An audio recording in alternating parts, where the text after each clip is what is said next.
Bumalik kami dito sa Wood Ribs para tikman ulit ang kanilang signature smoke ribs and burgers. Yes, bumalik. Ibig sabihin, nagustuhan namin from the last time na nagpunta kami. Kaya bumalik kami. And ito talaga yung binalikan ko. Itong signature smoke ribs nila. Sobrang lambot, sobrang sarap, lasang-lasa yung meat. Though smoke siya, hindi mo malalasahan yung pait. Umorder din kami ng ibang ribs platter nila. Okay din tong mga brisket tacos. Smoked brisket talaga yung main ingredient. So what's up Kadondon? You're good? Me good! Yan lamangan dito sa Wood Ribs, Smoked Ribs, and Burgers. Ito masarap. Yan.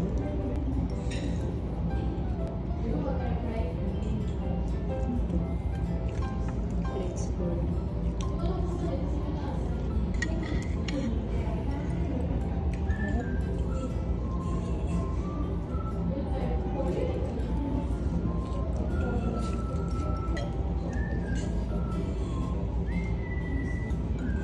And eto na, dito ako pinakamasaya. Tignan nyo naman tong smoked ribs na to. Sobrang lambot, grabe. Gustong gusto ko to kasi ang dami niyang laman. Konti lang yung taba. And sabi ko nga kanina, talagang malalasahan mo yung meat. Parang niluto nga lang siya with salt and pepper and ibang mga spices eh. Hindi siya saucy by the way. May separate sauce siya kung gusto mo siyang lagyan. And with or without sauce, mas satisfy ang palate mo sa lasa ng smoked ribs na to.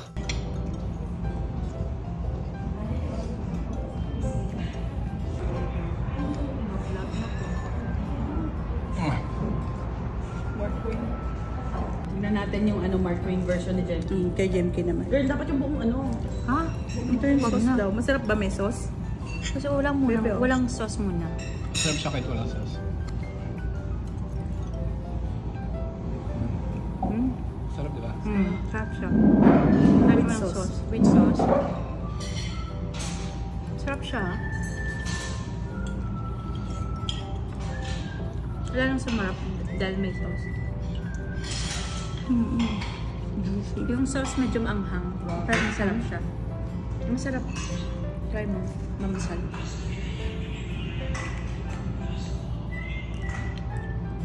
Masarap siya. Nag-compliment. Ibang mata.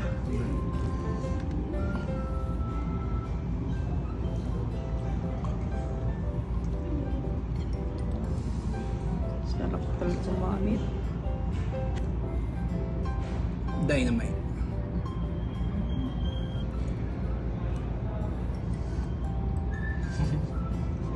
Sarap. Sarap din. Sarap. Ang dami. Malaki. Sarap. Sarap. Diba din ba? Kain ko, hindi bilog. Ano bang ano? Hindi bilog. Hindi siya sana mataba. Hindi bilog. Wisit ka. Parang Arabic. Okay Kadondon, I'm gonna end this vlog. Thank you for watching. See you on the next one.